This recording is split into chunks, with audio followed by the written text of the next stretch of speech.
اگر کوئی مسلمان عورت اپنے تمام اعزازات کی حفاظت کرنا چاہتی ہے تو یہ ذمہ داری ہے، وقرن فی بیوتکن، گھروں میں قرار پکڑے، ولا تبرجن تبرج الجاہلیت الاولی، بے پردگی نہ کریں، واقمنا الصلاۃ، نماز کی پابندی کریں، وآتینا الزکاۃ، زکوٰۃ ادا کریں، واطعنا اللہ ورسولہ، اللہ اس کے رسول کی اطاعت کو اپنی زندگی کا تھیم بنائے۔ اس آیت کو ہر وقت پڑھے کہ یہ میری ذمہ داریوں کا ایک پیکج ہے جس کو میں نے ہر وقت یاد رکھنا۔ دوسری ذمہ داری اس کی یہ ہے کہ اپنے بچوں کی صحیح پرورش کرے۔ کون تھا جس نے امام بخاری کی تربیت کی؟ وہ ماں ہی تھی، باپ نہیں تھا۔ وہ کون تھا جس نے امام شافعی کی تربیت کی؟ وہ ماں ہی تھی، باپ نہیں تھا۔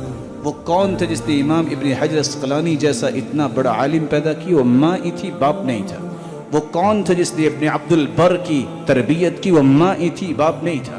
ایک نہیں دسیوں ایسے لوگ جس کو امت نے یاد رکھا، جو صناع التاریخ ہیں، تاریخ بنانے والے، یہ ماؤں کی پرورش سے اتنے بڑے لوگ بنے ہیں کیونکہ وہ یتیم تھے، ان کے والد کی سرپرستی انہیں میسر نہیں آئی۔ رسول اللہ صلی اللہ علیہ وسلم نے اس لیے فرمایا بہترین عورتیں قریش کی عورتیں ہیں۔ ان کی بہتری کی دو علامتیں ہیں۔ نمبر ایک، احناہ علی ولد، وہ بچوں سے ٹوٹ کے محبت اور شفقت سے پیش آتی ہیں اور ان کے ایک ایک رویے کی میکنگ کرتی ہیں۔ اور دوسری، ارعاہ علی زوج فی ذات یدی، قریش کی عورتوں سے بڑھ کے کوئی عورت اپنے خامن کا خیال کرنے والی نہیں ہے جو اس کی خدمت میں کمی نہیں آنے دیتی۔ یہ دوسری ذمہ داری ہے ایک مسلمان عورت کی کہ اپنی اولاد کو مستقبل کے قائد اور لیڈر سمجھے کہ یہ ہے وہ لوگ جو کل کو امت کو لیڈ کریں گے۔ وہ کون تھے؟ ٹیپو سلطان، جس کی ماں لکھتی ہے، جس کے بارے میں رائٹر لکھتا ہے کہ بچپن سے لے کے کبھی بغیر کپڑوں کے اسے نہلایا نہیں ہے ماں نے، اس وقت بھی چادر ڈال کے نہلاتی تھی تاکہ اس کے اندر حیا باقی رہے۔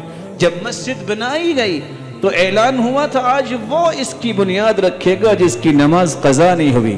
کوئی نہیں آگے بڑھا تھا، وہ خود آگے بڑھے تھے کہ اللہ کے فضل سے کوئی قضا نہیں ہوئی۔ آج ذمہ داری کا احساس دلانا یہ آپ کی اور میری بھی ذمہ داری ہے۔ اپنی بچیوں کی تربیت اس نہج پہ کیجئے کہ مستقبل میں قوم کے لیے لیڈرز جو ہیں وہ مہیا کرنے والی یہ مومنہ عورتیں ہوں جنہوں نے عائشہ، ام سلمہ اور صفیہ رضی اللہ تعالی عنہا کی صف میں قیامت کے دن کھڑا ہونا۔